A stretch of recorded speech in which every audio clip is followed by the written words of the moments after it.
2019 લોકસભાની ચૂંટણીનું બ્યુગલ વાગી ચૂક્યું છે। તારીખ 23મી એપ્રિલના રોજ ગુજરાતમાં યોજાશે મતદાન અને આ સમગ્ર દેશના પરિણામો જાહેર થશે 23મી મેના રોજ। ત્યારે રાજ્યની પ્રજાનો શું મૂડ છે તે જાણવાનો પ્રયાસ આપણે શું છે ગુજરાતનો મૂડ આ કાર્યક્રમ દરમિયાન કરતા આવી રહ્યા છે। ત્યારે ગુજરાતની લોકલ પ્રજા કે જેને આપણે સામાન્ય માણસ તરીકે ઓળખીએ છીએ, તેઓ કઈ રીતે અને કયા આધારભૂત મુદ્દાઓ પર આગામી સમયમાં મતદાન કરવા જશે તેના પર સૌ કોઈની નજર રહેલી છે। ત્યારે આ મુદ્દાઓ જાણવાનો પ્રયાસ અમારા સંવાદદાતા મહિદીપસિંહ રાઠોડ દ્વારા કરવામાં આવ્યો કે જેઓએ વેપારીઓ સાથેની વાતચીતમાં જોડાયા। તેઓ કયા આધાર ઉપર આ દેશના રાજકારણમાં પોતાનું યોગદાન આપશે, એટલે કે પોતાનો અમૂલ્ય મત આપશે, તે જાણવાનો પ્રયાસ કર્યો। તો આવો જાણીએ કે શું કહેવું છે આ ગુજરાતના વેપારીઓનું। આગામી દિવસોમાં ચૂંટણી આવી રહી છે અને ખૂબ જ ઓછો સમય બાકી રહ્યો છે। એક આપણે સીધી વાત કરીશું એક્સ પ્રમુખ શૈલેષ પટવારી સાથે। ખુદ એક પોતે પણ વેપારી છે અને જીસીસીના પ્રમુખ રહી ચૂક્યા છે। એમનું શું માનવું છે એક વેપારી તરીકે? શૈલેષભાઈ, ખાસ કરીને વાત કરીએ કે અત્યારની જે તત્કાલીન સરકાર છે, એક વેપારી તરીકે તમે શું વિચારો છો કે સરકાર વેપારીની તરફેણમાં શું રહ્યા, કયા પ્રકારના નિર્ણય લીધા, શું કહેશો? ચોક્કસ એઝ એ ઇન્ડસ્ટ્રીને વેપારને જે અમે જોઈએ છીએ તે પ્રમાણે એક સ્ટેડી સરકાર હોવી એ ખૂબ જ જરૂરી છે દેશને માટે, વેપારના ઉદ્યોગ માટે પણ। અને એ સ્ટેડી ગવર્મેન્ટ માટે આજે ધારો કે અત્યારની જે હાલની પ્રવર્તમાન સરકાર છે એણે 5 વર્ષ કામ કર્યું કહેવાય, જ્યારે પતશે ત્યારે। તો હું એવું માનું છું કે એ જે સ્ટેપ્સ લીધા હોય એના ફ્રૂટ્સ કે એનું જે બધા રિઝલ્ટ છે એ પછી આવનારા 5 વર્ષમાં મળવાના છે। હવે એ ટાઈમે જો આપણે સરકાર બદલીશું ને બીજા આવશે તો આ એક જાતની અરાજકતા ફેલાય એવું લાગે છે। અને અમે ચોક્કસ સ્ટેડી ઇન્ડસ્ટ્રી એવું માનીએ છીએ કે સ્ટેડી ગવર્મેન્ટ હોવી જરૂરી છે। બીજું કે જે આ અત્યારના મહાગઠબંધન જે થઈ રહ્યું છે એ પણ એક ચિંતાનો વિષય છે, કારણ કે એમાં એમનો કોઈ એજન્ડા આવતો નથી।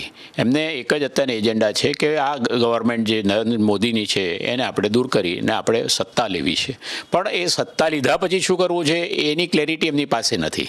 એટલે હું ચોક્કસ માનું છું કે હા, ચોક્કસ આ સરકારના 2 નિર્ણય કે એક નોટબંધીનો હતો અને બીજો હતો જીએસટી। સર, જીએસટી અત્યારે દરેક ચીજ વસ્તુમાં લાગી રહ્યું છે। તમે પણ પ્રમુખ રહી ચૂક્યા છો। જીએસટીથી તમારા ધંધામાં શું ફરક પડ્યો છે, શું ફાયદા થયા છે અને શું ગેરફાયદા થયા છે? જીએસટી જ્યારે ઇમ્પ્લિમેન્ટ થયો ત્યારે ચોક્કસ ખૂબ જ તકલીફો હતી, પણ કેન્દ્ર સરકાર એ વખતે ખૂબ જ સચેત હતી અને જ્યારે મેં ગુજરાત ચેમ્બરમાં પ્રમુખ હતો અને મેં એમને પ્રશ્નો મોકલ્યા અને તકલીફો મોકલી, તરત ને તરત એના નિરાકરણ લાવતા ગયા। જીએસટી એક ખૂબ જ ગંભીર સ્ટેપ લેવાનું હતું ગવર્મેન્ટને, પણ એ લોકોએ લીધું છે, એના માટે એમને અમે ખૂબ જ સરાહના કરીએ છીએ। કારણ કે જીએસટી આવ્યા પછી લોકોનો જે ઓનનો ખોટો ધંધો ચાલતો હતો 2 નંબરનો એ બંધ થયો છે અને મોટાભાગનો ધંધો અત્યારના ઓફિશિયલ થઈ ગયો છે। એટલે જે કોમ્પિટિશન અમને ખોટું નડતું હતું એ બંધ થઈ ગયું છે।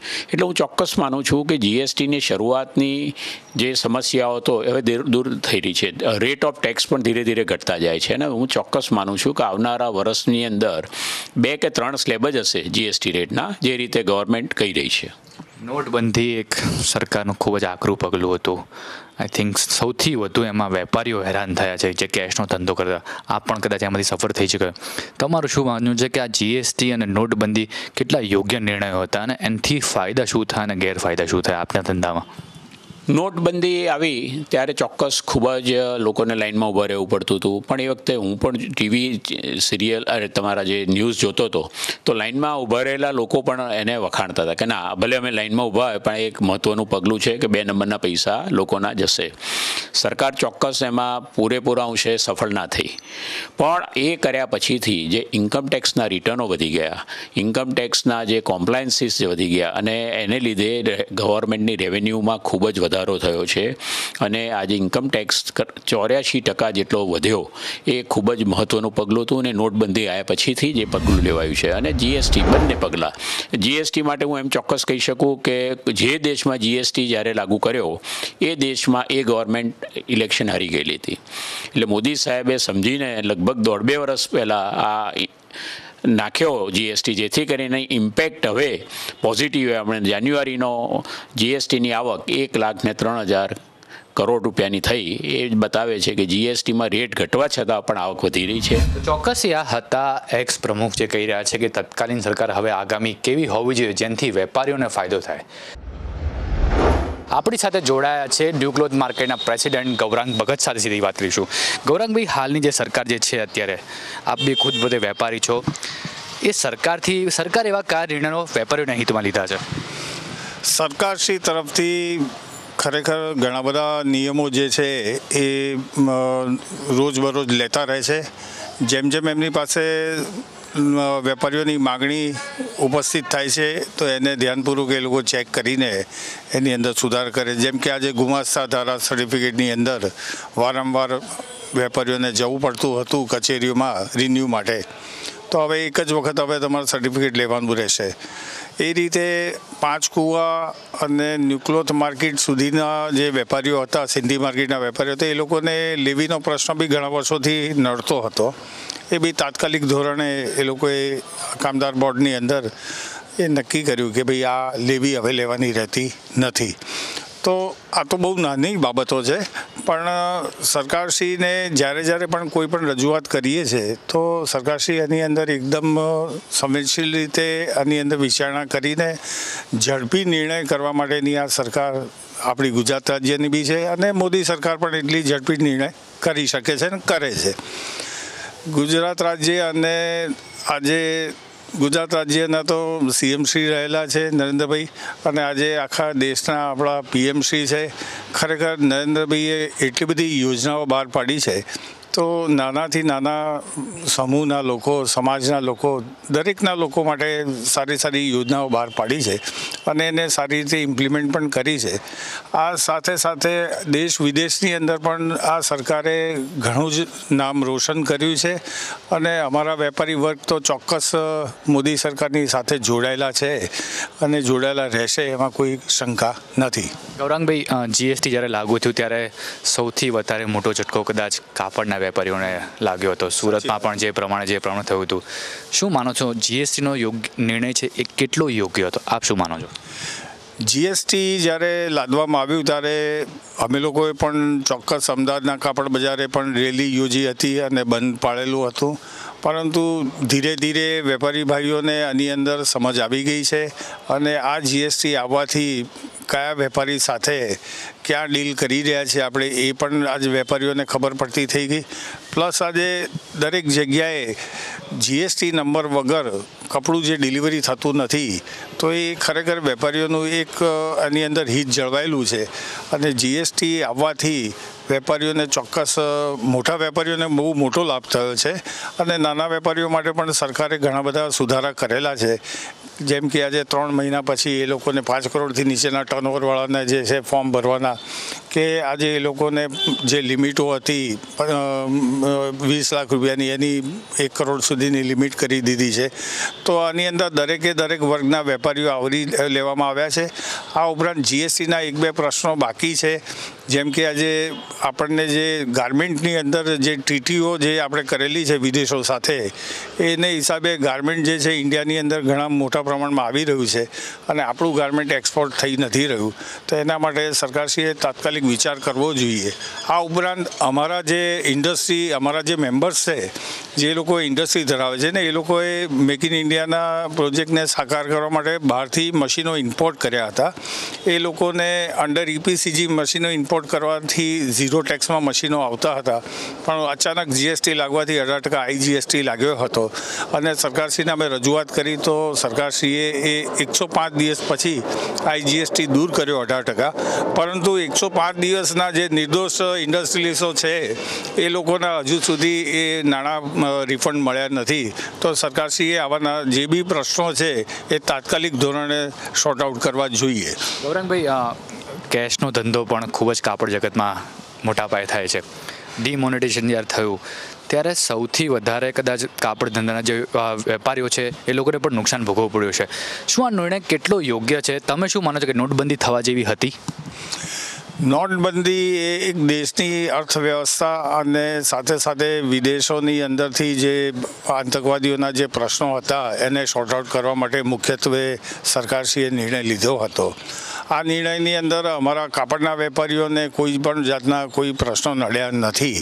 અને નોટબંધીને કારણે આજે એક વસ્તુ તો ચોક્કસ નક્કી થઈ ગઈ છે કે આજે કોઈની પાસે કેશનો ફ્લો રહ્યો નથી. અને હવે ડિમોનેટાઇઝેશન પછી આજે 2-2.5 વર્ષ થવા આવ્યા. આજે નોટબંધીની કોઈ ચર્ચા કોઈ જગ્યાએ નથી. અને નોટબંધીથી કોઈ નુકસાન વેપારીઓને ગયું હોય એવું હું નથી સમજતો. ગૌરાંગભાઈ, એક છેલ્લો મહત્વનો સવાલ. આપ એક વેપારી છો, તમે શું માનો છો કે આગામી સરકાર કેવી હોવી જોઈએ? આગામી સરકાર ચોક્કસ મોદી સરકાર જ હશે. અને જે રીતે દરેક સમાજના વ્યક્તિઓને સાથે લઈને ચાલી રહ્યા છે સરકારશ્રી, ગરીબો માટે પણ એમને ઘણી બધી વ્યવસ્થાઓ કરેલી છે. સ્વચ્છતા અભિયાનથી લઈને એમને ઘણા બધા યોજનાઓ મૂકેલી છે. અને એ યોજનાનો લાભ દરેક વેપારીઓ, દરેક સમાજના લોકોને મળે અને એનું સારી રીતે ઇમ્પ્લિમેન્ટેશન થાય એવી હું આશા રાખું છું. ચોક્કસ આગામી સરકાર મોદી સરકાર રહેશે. તો ચોક્કસ આ હતા ગૌરાંગભાઈ ભગત, જે ન્યૂ ક્લોથ માર્કેટના પ્રેસિડેન્ટ છે. આવા કેટલાક બીજા વેપારીઓ સાથે પણ વાત કરીશું, પ્રમુખો સાથે પણ વાત કરીશું બીજા ક્ષેત્રના. શું છે એ લોકોનો મૂળ? અજીતભાઈ, ખાસ કરીને ચૂંટણી આવી રહી છે આગામી દિવસોમાં. તત્કાલીન સરકારથી જ્વેલર્સ એસોસિએશન કેટલું ખુશ છે અને કયા કયા ફાયદા અને નુકસાન થયા છે તમને? જ્વેલર્સ એસોસિએશનની જ્યાં સુધી વાત કરીએ ત્યાં સુધી 55 મહિનાના જે શાસન દરમિયાન અમારે કડક અનુભવ પણ થયો છે અને સાથે સાથે સોફ્ટ અનુભવ પણ થયો છે. કડક અનુભવ એ રીતે કહી શકાય કે એક્સાઇઝનો જે કાયદો મોદી સરકારે નાખ્યો હતો અને જેની સામે અમારે 42 દિવસ આંદોલન કરવું પડ્યું હતું. પરંતુ અમે એ બાબતથી એટલી ખુશ છે કે અમારી જે 12 માંગણીઓ હતી તે 12 માંગણીઓ મોદી સરકારે સ્વીકારી લીધેલી હતી. અને કદાચ અમારું આંદોલન લાંબુ ચાલ્યું હતું, તેમ છતાં પણ એને સોફ્ટ કોર્નરથી એટલા માટે જોઈ શકાય કે જ્યારે જીએસટીનો જ્યારે અમલ શરૂ થયો અને જે જીએસટીના અમલની અંદર 5%થી ઓછી કોઈ રાશિ હતી જ નહીં, અને છતાં જ્વેલર્સ એસોસિએશન માટે એમ કહીએ કે સોના ચાંદીની ઉપર 3%, એટલે જીએસટી સૌથી ઓછામાં ઓછો જીએસટી 3% કરવામાં આવ્યો. એટલે અમે તો એટલા માટે ખુશ છીએ કે ભાઈ આ સરકારે ખૂબ જ સારા કામો કર્યા છે. તો અમે માનીએ છીએ કે ફરીથી એકવાર મોદી સરકાર આવે અને પછી આગળના દિવસોની અંદર એ દેશની તરક્કી માટે અને પ્રગતિ માટે કાર્યો કરે. આજે ભાઈ, ખાસ કરીને જ્યારે નોટબંધી થઈ હતી ત્યારે જ્વેલર્સોએ પણ ખાસું હેરાન થવું પડ્યું હતું. શું તમારો અનુભવ છે કે નોટબંધીનો નિર્ણય એ કેટલો યોગ્ય છે? આનાથી જ્વેલર્સ એસોસિએશનમાં શું અસર પડી હતી? નોટબંધીનો જે નિર્ણય છે એ આપણે ખોટો એટલા માટે ના માની શકાય, કારણ કે અમુક સમય થાય ત્યારે ચલણી નોટોની અંદર જો બદલ કરવામાં ન આવે તો ઘણી વખત અત્યારે આપણે જોઈ રહ્યા છે કે પહેલાં 500 ને 1000ની ડુપ્લિકેટ નોટો બજારમાં ફરતી હતી. કદાચ નોટબંધી પછી મને એવું લાગી રહ્યું છે કે અત્યારે કોઈ ડુપ્લિકેટ નોટોનું ચલણ રહ્યું નથી. 2000ની નવી નોટ આવી છે, એમાં પણ હજી કોઈ ડુપ્લિકેટનું સાંભળવામાં નથી આવ્યું. અને 500 ને 1000ની જે ડુપ્લિકેટ નોટો હતી એ અને આતંકવાદથી પણ એનાથી ઘણો મોટો ફાયદો થયો છે. અર્થતંત્રને 100% નુકસાન થયું છે કે કદાચ આપણે 2 વર્ષ એનાથી થોડા પાછળ જતા રહ્યા એવું લાગે છે. પરંતુ આગામી દિવસોની અંદર એનો બહુ મોટો ફાયદો થશે એવું અમે માની રહ્યા છીએ. ચોક્કસથી હતા આશીષ ઝવેરી, જે કહી રહ્યા છે કે જ્વેલરી એસોસિએશન છે એ અત્યારે તત્કાલીન સરકારથી ખુશ છે. આવા કેટલાક બીજા ક્ષેત્રના વેપારી સાથે પણ વાત કરીશું. આપ બસ જોડાયેલા રહો નિર્માણ ન્યૂઝ સાથે. ઇલેક્ટ્રોનિક જે બજાર છે એસોસિએશનના જે પ્રમુખ છે એમની પાસે તેમના મંતવ્ય જાણીશું. મેઘરાજભાઈ, ચૂંટણી આવી રહી છે, તત્કાલીન જે હાલ સરકાર છે એનાથી તમારા ધંધામાં શું ફાયદો થયો છે? કોઈ નિયમ એવા તમને આકરા લાગ્યા હોય કદાચ જેનાથી તમે નાખુશ છો, અથવા તો એવા કોઈ નિર્ણય લીધા જેનાથી તમારા એસોસિએશનમાં ફાયદો થયો? કયા પ્રકારનો કોઈ નિર્ણય એવો તમારા ધંધામાં ફાયદા કરતા થયો છે? ફાયદો તો એ થયો કે ઘણા ટેક્સ જો લડતા હતા એ બંધ થઈ ગયા ને એક ટેક્સ આવી ગયો જીએસટી, એ ઘણો સારો કહેવાય. છતાં પણ આ જીએસટીમાં ફાયદો તો છે, એ તો સત્ય હકીકત છે. જીએસટીમાં ઘણો ફાયદો છે. સિંગલ ટેક્સ છે, બીજા કોઈ ટેક્સ લડતા નથી, એ તો ફાયદો છે. અને હવે જીએસટીમાં નુકસાન પણ છે કે ઘણા આઇટમોમાં ટેક્સ વધારે પણ છે. એના કાયદે કે એમાં નાના વેપારી, મીડિયમ વેપારીને બહુ નુકસાન પણ થયો છે, મોટા વેપારીને ફાયદો થયો છે. એ બધી ઘણી વસ્તુ છે. નોટબંધીનો નિર્ણય અને જીએસટીનો નિર્ણય આપણા ધંધામાં કેટલા અસર કરતા રહ્યા છે એના વિશે કંઈ કહેશો? નોટબંધીને જીએસટીમાં નાના ટૂંક સમયમાં તો એનું ઘણું નુકસાન થયું છે. હવે ધીમે ધીમે એ જખમ ભરાય છે ને અમે લાગે છે આગળ એનું ફાયદો થશે આપણે, એવું લાગે છે અમારે. મેઘરાજભાઈ, એક સવાલ કે આગામી દિવસોમાં સરકાર કેવા પ્રકારની હોવી જોઈએ વેપારીઓને ફાયદા કરતો હોવી જોઈએ કે નુકસાન કરતી હોવી જોઈએ? કયા પ્રકારની નીતિ હોવી જોઈએ? એક વેપારી તરીકે તમે શું વિચારો? તમે કેવી સરકાર ઈચ્છો છો?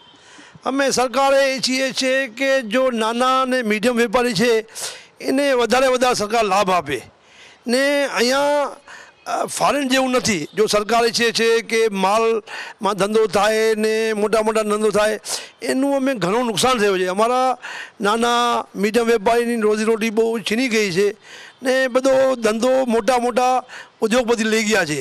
અમે સરકારને ઘણીવાર કોઈ રજૂઆત પણ કરી અને આ જો ઓનલાઈનનો બિઝનેસ થયો એમાં બી અમે ઘણું નુકસાન થયો. સરકારને હમણાં ખબર પડી કે ઓનલાઈન ધંધો બંધ કરવા જોઈએ, એ સરકારે નિર્ણય લીધો છે. એ બહુ સારો નિર્ણય લીધો છે કે નુકસાન તો ઘણું થયું છે. અમે જે નવી સરકાર આવે એ છે કે અમે નાના વેપારી, મધ્યમ વેપારી રોજીરોટી એની નાચને એવું સરકાર જોઈએ છે. જો એ અમારું ધ્યાન રાખે. તત્કાલીન સરકાર છે એમાં બદલાવ કરવા ઈચ્છો છો તમે ઈચ્છો છો કે નવી સરકાર આવે? અમે એઝ એ વેપારી તરીકે હું એમ કહીશ કે નાના વેપારી ને મીડિયમ વેપારી ને મોટો અસર પડે છે, કેમ કે એની રોજીરોટી એ ઘર પરિવાર એને નિર્ભર હોય છે. મોટા જો છે એને પર કોઈ એટલો મોટો ફરક નથી પડતો કે આ લોકોની અલગ તરીકે સેટિંગ હોય છે. અને અમે લોકો તો એક મીડિયમ વેપારી, નાના વેપારી છે, તો અમારી રોજીરોટી છોકરાને ભણાવવાનો બધા ખર્ચા હોય છે. તો અમે અહીંયાનું તો ઘણું નુકસાન તો થયું છે. એ વાત તો સાચી છે. આગામી દિવસમાં ચૂંટણી આવી રહી છે, તો આપણી સાથે જોડાયા છે અનિલ સંઘવી કે જે ઓટોમોબાઈલ્સ એસોસિએશનના પ્રમુખ છે. એમની સાથે એક સીધી વાત કરીશું. અનિલભાઈ, ખાસ કરીને જે તત્કાલીન સરકાર છે એનાથી ઓટોમોબાઈલ ક્ષેત્રે કેટલો ફાયદો થયો છે? ઓટોમોબાઈલ ક્ષેત્રની વાત કરીએ તો પર્ટિક્યુલર ગુજરાતમાં તો ખૂબ જ સારી એવી ઓટો ઇન્ડસ્ટ્રી ડેવલપ થઈ છે. નવી લાઈક મારુતિ, ફોર્ડ, ઘણી બધી કંપનીઓ આવીને એના હિસાબે જે ઓટો ઇન્સિલરી સ્પેર્સના જે નાના મોટા ઉત્પાદકો હતા એને પણ ઘણો બધો બેનિફિટ થયો. અને આવનારા દિવસોમાં ગુજરાત એક ઓટોમોબાઈલ હબ હશે એવું ચોક્કસ લાગી રહ્યું છે. આશીષભાઈ, જીએસટી પણ લાગુ થયું, નોટબંધી થઈ, એનાથી ઓટોમોબાઈલ્સમાં ક્ષેત્રમાં કેટલી અસર થઈ છે? જીએસટી અને નોટબંધીથી 100% બધા જ વેપારમાં થોડી અસર થઈ, પણ એનું મુખ્ય કારણ જે એક નવો કાયદો હતો જે ઘણા વર્ષોથી જૂનો વેટ ટેક્સ ચાલતો હતો અને અચાનક જીએસટી આવ્યો એટલે એમાં વેપારીઓને કન્વર્ટ થવાના હિસાબે થોડી ઘણી આડમારીઓ રહી.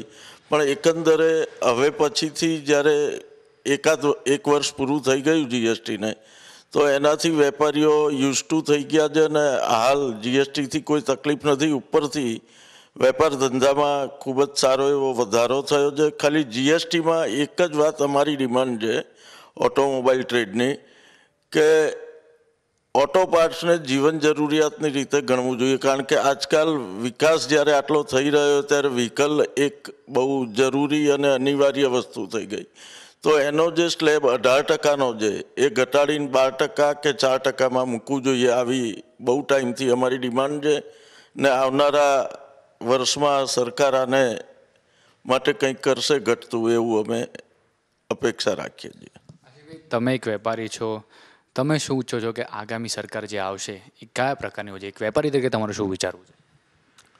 આગામી સરકાર જે આવવાની એ ચોક્કસ અત્યારે જે સરકાર છે કે જેમાં વેપાર ઉદ્યોગો અને વેપારીઓના વિકાસ માટેના ઘણા બધા સારા પગલાઓ લેવાઈ રહ્યા છે, તો આગામી સરકાર પણ આવી જ મોદી સરકાર જેવી એકદમ શક્તિમાન અને તુરંત નિર્ણયો લઈને વેપાર ઉદ્યોગનું ડેવલપમેન્ટ થાય એવી હોવી જોઈએ એવું મારું માનવું છે.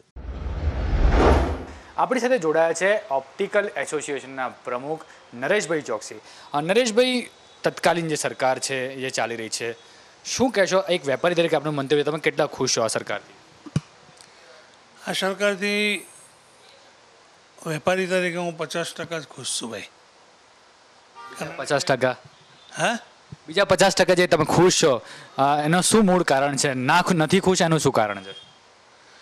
50% ખુશ એટલે છે કે ભાઈ છેલ્લા 6 મહિનાથી આ સરકાર થોડા ક્રિએટિવ પગલાં લઈ રહી. 2 થી 3 વર્ષ જે ગયા એ તો ખૂબ જ કઠિન મંદીના ગયા છે વેપારીઓને અને બધા જ ફિલ્ડમાં. ઇવન એમએસએમઈમાં પણ મંદી જ છે. પછી અમારામાં જે સ્કિલ ઇન્ડિયાના પ્રોગ્રામો હેઠળ કેટલાય નોંધાયા છે, પણ એ લોકો પ્રોડક્શન બહાર નથી પાડી શકતા એવું મારા નોલેજમાં છે. ખાસ કરીને જો વાત કરીએ તો જીએસટી હવે દરેક વસ્તુમાં છે. આપ ઓપ્ટિકલ સેશનના પ્રમુખ છો, તો શું કહેશો કે કેટલી જીએસટીની અસર થઈ છે આપના ધંધા ઉપર? જીએસટી આવવાથી તો અમારો ધંધો સ્ટ્રીમલાઇન થયો છે, સારું થયું છે એમ તો. પણ જે ટેક્સ રેટ છે ને જીએસટીનો એ થોડો હજુ ઓછો હોય ને તો વધારે સારું. અસર કરતામાં તો કંઈ નથી. અમારે તો બધા સ્ટ્રીમલાઇનને બધા સારા વેપારીઓ બધા ભરવા પણ માંડ્યા છે અને એનાથી બિઝનેસને ગ્રો મળ્યો છે. નરેશજી, બીજી એક વાત કે નોટબંધી જે થઈ હતી, આપ વેપારી તરીકે શું માનો છો? નોટબંધીનો નિર્ણય કેટલો યોગ્ય હતો? શું આપણા ધંધા પર એની અસર છે? એવું લાગે છે કે તમે ક્યાંક 2-3 વર્ષ પાછા જતા રહ્યા હો? જો ના થઈ હોત તો કદાચ મારો ધંધો આનાથી વધારે સારો હોત. શું કહેશો આપ? ના ના ના, એવું તો નથી લાગતું નોટબંધીથી. પણ જે લિક્વિડિટી જે હતી, લોકોના ખિસ્સામાં પૈસા રહેતા હતા, એમાં થોડોક તકલીફ થઈ જાય એવું લાગી રહ્યું છે. નરેશભાઈ, એક છેલ્લો સવાલ. આપ એક વેપારી તરીકે સરકાર કેવી છે? આગામી દિવસોમાં કયા પ્રકારની સરકાર આવી જોઈએ? આગામી દિવસોમાં એવી સરકાર આવી જોઈએ જે વેપાર ધંધાને પ્રોત્સાહિત કરે અને એને સરળીકરણ કરી શકે એવી જોઈએ. કારણ કે વેપાર જ એક એવી ચીજ છે જે જેમ આપણા શરીરમાં લોહીનું મહત્ત્વ છે ને, ફરતું રહેવું જોઈએ ને, એમ નાણું છે ને એન્ડ યુઝર્સ પાસેથી આખું પ્રોસેસમાં વેપારી થ્રુ જ આવે છે. એટલે એમાં જો બ્લોકેજ કે એવું કંઈક થાય ને તો બધા જ પાછળ પડે છે. અને એવા પગલાં લેવા જોઈએ સરકારે જે પ્રોત્સાહિત હોય, વેપારને પ્રોત્સાહન આપનારા હોવા જોઈએ. અને FDI ને એ બધાને પરમિશન આપીને ઇન્ડિયાના વેપારને મારી ના નાખે ને એવી સરકાર જોઈએ. કારણ કે FDI આવવાથી પણ ઘણો બધાને ભયભીત છે અત્યારે બધા વેપારી. છેલ્લે હમણાં રોક્યા છે એ લોકોએ ઇમ્પ્લિમેન્ટેશન માટે કે ભાઈ હવે ઓનલાઈનમાં અમુક જ ડિસ્કાઉન્ટ આપી શકશે. આ એ બધા નિયંત્રણો લાદવાનું ચાલુ કર્યું છે. એ અત્યારે એવું લાગે છે કે પોઝિટિવ છે સરકાર વિચારવા માટે. આપણી સાથે જોડાયા છે જયેન્દ્રભાઈ તન્ના, જે ટ્રેડ એસોસિએશનના પ્રમુખ છે. એમનું મંતવ્ય જાણીશું કે એ કયા પ્રકારની સરકાર ઈચ્છે છે. સરકારે જે કરેલા નિર્ણય કેટલા યોગ્ય હતા વેપારીઓ માટે અને કેટલા નુકસાન કરતા હતા, અને આગામી દિવસોમાં વેપારીઓ કયા પ્રકારની સરકાર ઈચ્છે છે એમના મતે જાણીશું. જયેન્દ્રભાઈ, ખાસ કરીને અત્યારે જે તત્કાલીન સરકાર છે એનાથી આપ ખુદ પોતે પણ એક વેપારી છો, શું કહેશો? અત્યારે તમે વેપારી ગણ એનાથી કેટલો ખુશ છે? છેલ્લા 5 વર્ષમાં જે આ નરેન્દ્ર મોદી સાહેબની સરકાર આવી, ભાજપની સરકાર, એટલે વેપારીઓની સરકાર કહી શકાય. કારણ કે વેપારી એટલે આખા ભારતમાં પહેલેથી જ ભાજપ સાથે કોઈને કોઈ રીતે લાગણીથી જોડાયેલો રહ્યો છે. અને એ સંજોગોમાં કહી શકાય તો એમાં અમને કડવા મીઠા બધા અનુભવ થઈ રહ્યા છે અત્યારે. ખાસ કરીને પહેલું જ્યારે નોટબંધી આવી, એ નોટબંધી કદાચ સરકારની રીતે સાચી હશે, પણ એમનું જે ઇમ્પ્લિમેન્ટેશન થયું, જે રીતે અમલવારી થઈ, તમારા જ પૈસા હોય ને તમને સાંજ પડે 2000 રૂપિયાથી વધારે મળી ન શકે, દરરોજ લાંબી લાઈનો લાગે, વેપારીઓએ રોજંદારીના પૈસા માણસોને ચૂકવવાના આવે.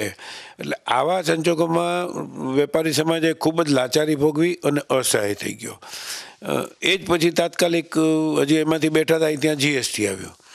જીએસટીના અમે બધાની માગણી હતી કે જીએસટી આવવું જોઈએ, કારણ કે ઓલ ઓવર આખા ભારત માટે કે કોઈ પણ દેશ માટે જીએસટી જેવો સરળ કાયદો હોય તો વાંધો ના આવે. પણ એ કાયદાની અમલવારીમાં જે સરકારે સમજવામાં થાપ કાઢી.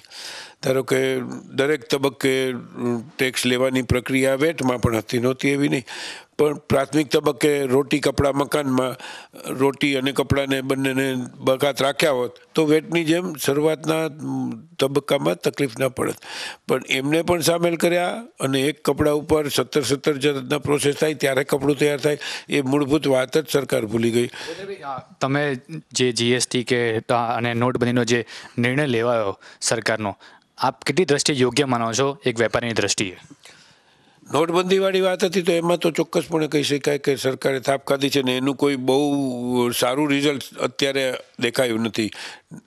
વાત હતી કે ભાઈ આનાથી કાળા નાણાં બંધ થશે કે એના હિસાબે મોટો ફાયદો થઈ જશો, તો જે સિદ્ધાંતિક રીતે સરકાર કદાચ સાચી હશે એમને, પણ જે અમલવારી થઈને જે હાલાકી ભોગવાની એના પ્રમાણમાં એ નિર્ણય ન કર્યો હોત અથવા એમાં બહુ સરળીકરણની રીતે નિર્ણય કર્યો હોત તો ચોક્કસપણે એનો કંઈ ફાયદા હોત, પણ એના ગેરફાયદા ઘણા બધા છે ફાયદા કરતાં, એવું અમને લાંબા ગાળે અમને પણ સમજાયું છે બધા. ચોક્કસથી આ હતા જયેશભાઈ તન્ના, જે ટ્રેડ એસોસિએશનના પ્રમુખ છે. એમણે પોતાનું મંતવ્ય જણાવ્યું. આવા કેટલાક બીજા ક્ષેત્રોના વેપારી સાથે પણ વાત કરીશું. આપ બસ જોડાયેલા રહો નિર્માણ ન્યૂઝ સાથે. તો જોયું આપે શું કીધું વેપારીઓએ, કયા આધાર પર તેઓ આપશે પોતાનું અમૂલ્ય મોટા જાણવાનો પ્રયાસ. બિલકુલ આવી જ રીતે કરતા રહીશું અને અલગ અલગ તબક્કામાં આપને બતાવતા રહીશું કે શું કહે છે ગુજરાતનું મૂડ. જોતા રહો અમારી આ વિશેષ રજૂઆત માત્ર નિર્માણ ન્યૂઝ પર.